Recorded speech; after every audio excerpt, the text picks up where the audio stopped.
Hi ನಮಸ್ತೆ ಎಲ್ಲರಿಗೂ ಎಸ್ಪೆಸ್ media ಚಾನಲಿನ ಮತ್ತೊಂದು ವಿಡಿಯೋಗೆ ಸ್ವಾಗತ ಸುಸ್ವಾಗತ. ಸ್ನೇಹಿತರೆ, ಇವತ್ತಿನ ಒಂದು ವಿಡಿಯೋದಲ್ಲಿ 2025 ಸಿಂಹರಾಶಿಯವರಿಗೆ ಮೇ 18ರಿಂದ ಗುರುಬಲದಿಂದ ಏನೆಲ್ಲ ಅದೃಷ್ಟವನ್ನು ನೋಡಲಿದ್ದಾರೆ, ಯಾವುದರ ಬಗ್ಗೆ ಎಚ್ಚರಿಕೆ ವಹಿಸಬೇಕು ಅನ್ನೋದನ್ನ ನೋಡ್ತಾ ಹೋಗೋಣ. 2025ರ ರಾಶಿ ಫಲದಲ್ಲಿ ನಿಮ್ಮ ವೃತ್ತಿ, ಹಣಕಾಸು, ಆರೋಗ್ಯ, ಕುಟುಂಬ, ಶಿಕ್ಷಣ ಮತ್ತು ಪರಿಹಾರಗಳು. ಸ್ನೇಹಿತರೆ, ಇದರಲ್ಲಿ ಇದೇ ವಿಡಿಯೋದಲ್ಲಿ ಟೋಟಲ್ ಇನ್ಫಾರ್ಮೇಷನ್ನ ತಿಳಿಸ್ಕೊಡ್ತೀನಿ. ಯಾವುದರ ಬಗ್ಗೆ ಎಚ್ಚರಿಕೆ ವಹಿಸಬೇಕು, ಏನೆಲ್ಲ ಅದೃಷ್ಟವನ್ನು ನೋಡಲಿದ್ದೀರಿ ಅಂತ. ಇದನ್ನೆಲ್ಲ ತಿಳ್ಕೋಬೇಕು ಅಂದರೆ ಎಲ್ಲೂ ಕೂಡ ವಿಡಿಯೋನ ಸ್ಕಿಪ್ ಮಾಡಬಾರ್ದು. ಅಂದರೆ ವಿಡಿಯೋನ ಕಟ್ ಮಾಡಿ ನೋಡಿದ್ರೆ ನಿಮಗೆ ಫುಲ್ ಇನ್ಫಾರ್ಮೇಷನ್ ಅರ್ಥ ಆಗಲ್ಲ.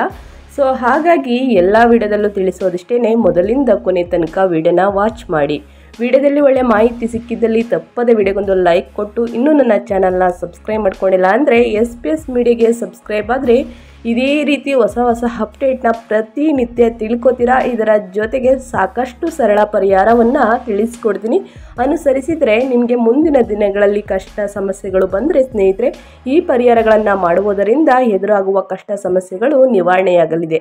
ಹಾಗಿದ್ರೆ ಯಾರೆಲ್ಲ ಸಬ್ಸ್ಕ್ರೈಬ್ ಮಾಡಿಕೊಂಡು ಪ್ರತಿನಿತ್ಯ ವಿಡಿಯೋ ವಾಚ್ ಮಾಡ್ತಿದ್ದೀರಾ ಅವರಿಗೆ ಥ್ಯಾಂಕ್ ಯು ಸೋ ಮಚ್ ಅಂತ ತಿಳಿಸ್ತಾ ವಿಡಿಯೋದ ಕಡೆ ಗಮನ ಕೊಟ್ಬಿಡೋಣ.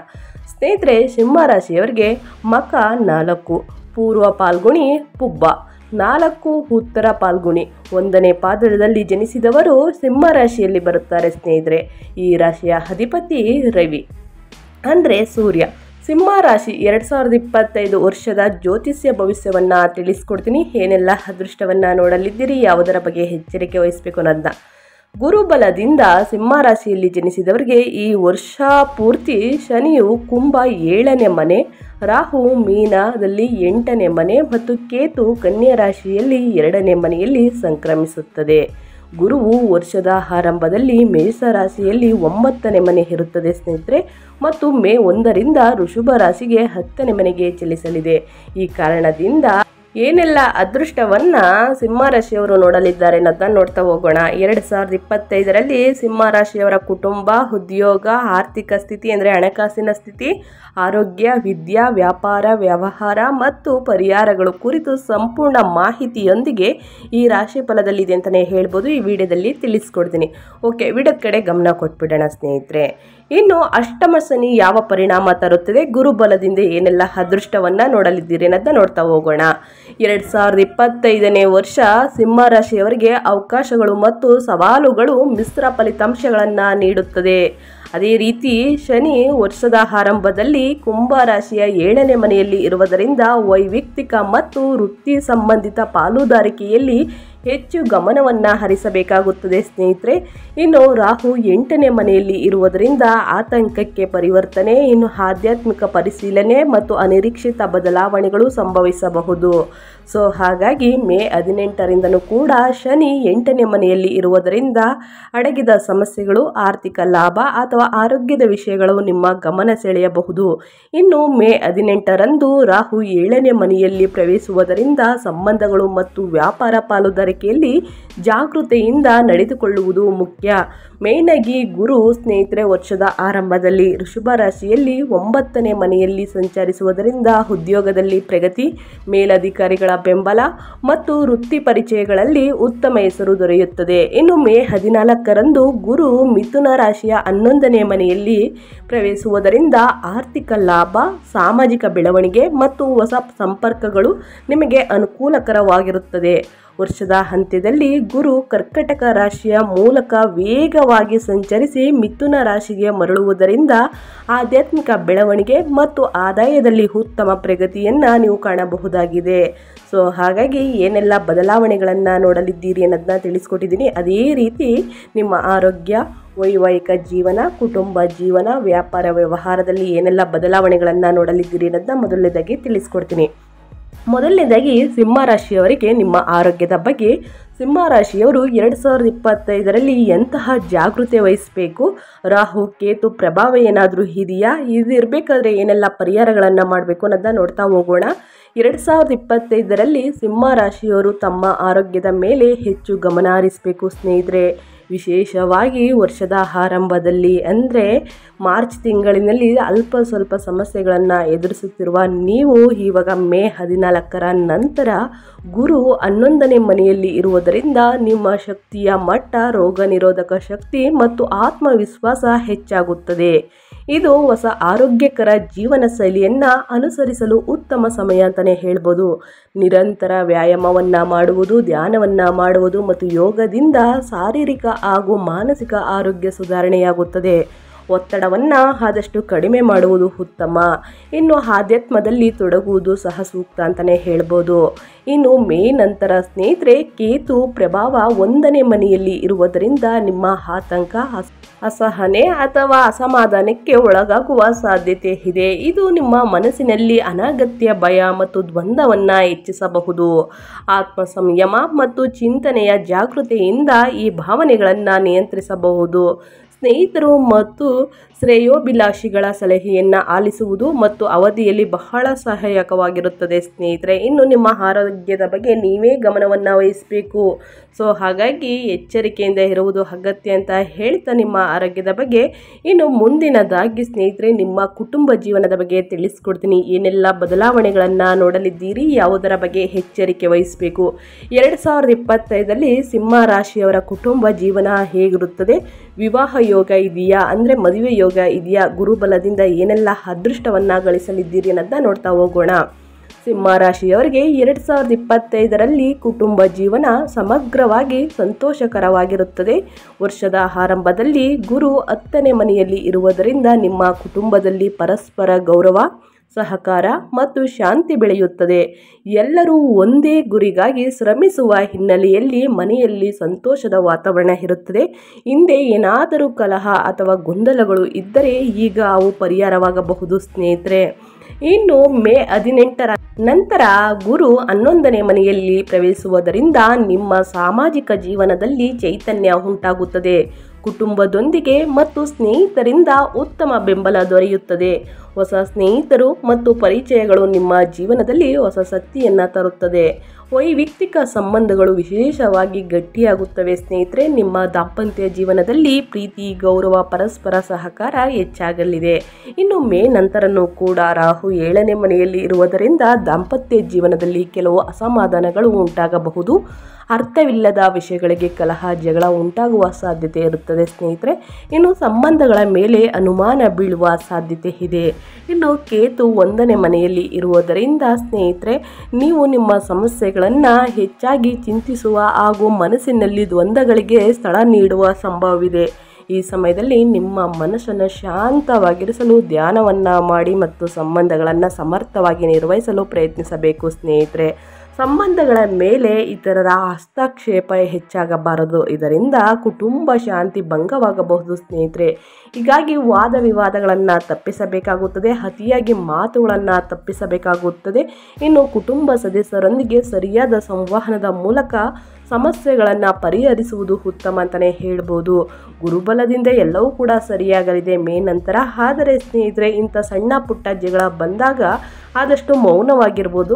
ಅತಿಯಾಗಿ ಮಾತನಾಡುವುದನ್ನು ತಪ್ಪಿಸಬೇಕಾಗುತ್ತದೆ. ಈ ರೀತಿ ಇದ್ದರೆ ಮಾತ್ರ ಸಂಬಂಧಗಳಲ್ಲಾಗಲಿ ಸ್ನೇಹಿತರೆ, ನಿಮ್ಮ ವೈಯಕ್ತಿಕ ಜೀವನದಲ್ಲಾಗಲಿ ಆರಾಮಾಗಿರ್ಬೋದು. ಅಂದರೆ ಪರಸ್ಪರ ಹೊಂದಾಣಿಕೆ ಕಾಣಲಿದ್ದೀರಿ ಸ್ನೇಹಿತರೆ. ತಪ್ಪದೇ ಈ ರೀತಿ ಮಾಡಿ ಅಂತ ಹೇಳ್ತಾ ಇನ್ನು ಮುಂದಿನದಾಗಿ ನಿಮ್ಮ ಆರ್ಥಿಕವಾಗಿ ಸಿಂಹ ರಾಶಿಯವರಿಗೆ 2025 ಲಾಭ ತರುವ ವರ್ಷನ.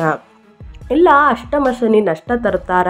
ಗುರುಬಲದಿಂದ ಏನೆಲ್ಲ ಅದೃಷ್ಟವನ್ನು ನಿಮ್ಮ ಹಣಕಾಸಿನ ಸ್ಥಿತಿಯಲ್ಲಿ ನೋಡಲಿದ್ದೀರಿ ಅನ್ನೋದನ್ನ ನೋಡ್ತಾ ಹೋಗೋಣ ಸ್ನೇಹಿತರೆ. ಗುರುಬಲದಿಂದ 2025ರಲ್ಲಿ ಸಿಂಹ ರಾಶಿಯವರ ಆರ್ಥಿಕ ಸ್ಥಿತಿ ಚೇತರಿಸಿಕೊಳ್ಳುವ ಸಾಧ್ಯತೆ ಇದೆ.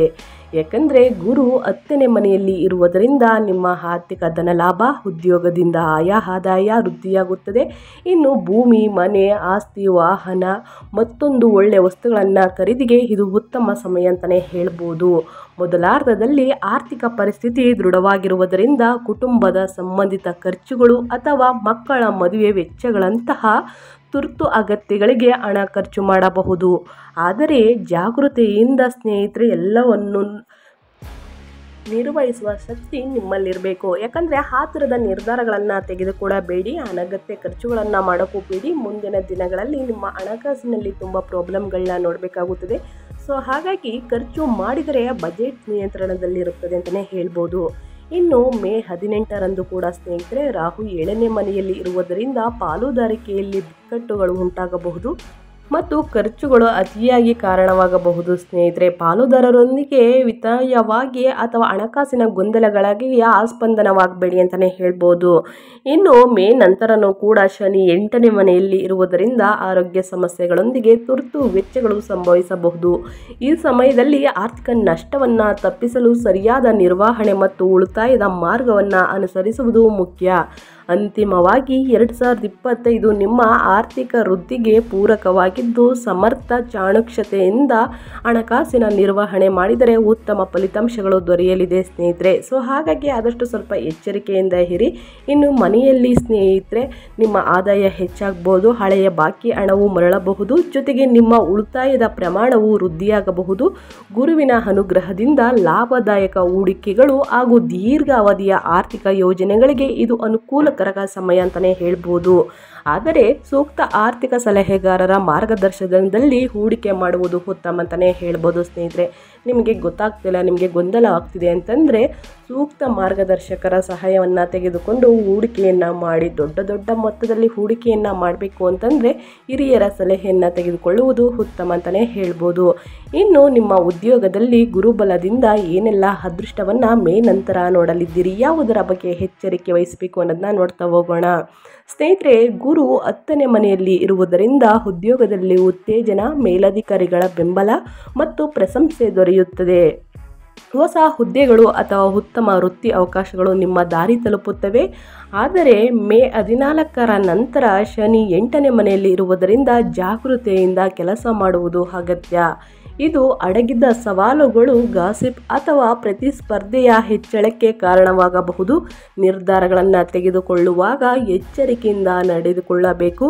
ಇತರರ ಮಾತುಗಳಿಗೆ ಸ್ನೇಹಿತರೆ ಭರವಸೆಯಿಂದ ತಲೆಬಾಗದೆ ನಿಮ್ಮ ವೃತ್ತಿಯಲ್ಲಿ ಶಿಸ್ತುಬದ್ಧವಾಗಿ ಗಮನವಿಟ್ಟು ನಿರಂತರ ಪ್ರಯತ್ನವನ್ನು ಮುಂದುವರಿಸಲು ಒತ್ತು ನೀಡಬೇಕು ಅಂತಲೇ ಹೇಳ್ಬೋದು. ಇನ್ನು ಮೇ 18ರ ನಂತರ ಸ್ನೇಹಿತರೆ ಗುರು 11ನೇ ಮನೆಯಲ್ಲಿ ಪ್ರವೇಶಿಸಿದಾಗ ನಿಮ್ಮ ಆದಾಯವು ಕೂಡ ಹೆಚ್ಚಾಗುವ ಸಂಭವವಿದೆ.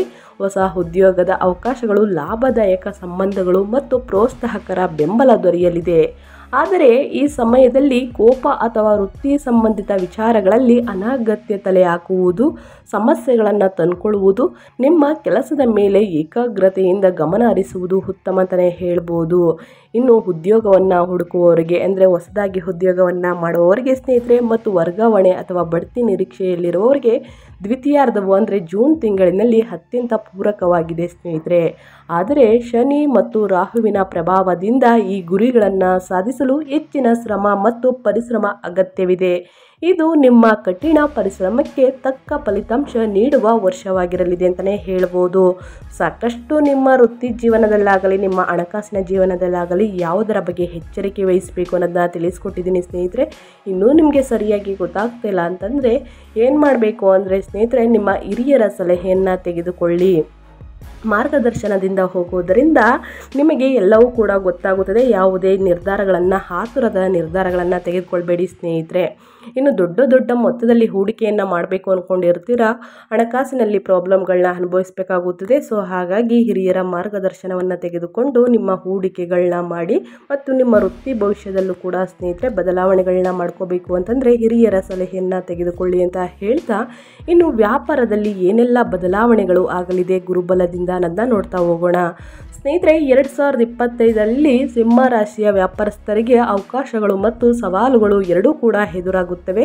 ವರ್ಷದ ಆರಂಭದಲ್ಲಿ ಶನಿ 7ನೇ ಮನೆಯಲ್ಲಿ ಇರುವುದರಿಂದ ಪಾಲುದಾರಿಕೆ ವ್ಯಾಪಾರಗಳು ಮತ್ತು ತಂಡದ ಪ್ರಾಜೆಕ್ಟ್ಗಳಿಗೆ ಇದು ಉತ್ತಮ ಸಮಯ ಅಂತಲೇ ಹೇಳ್ಬೋದು.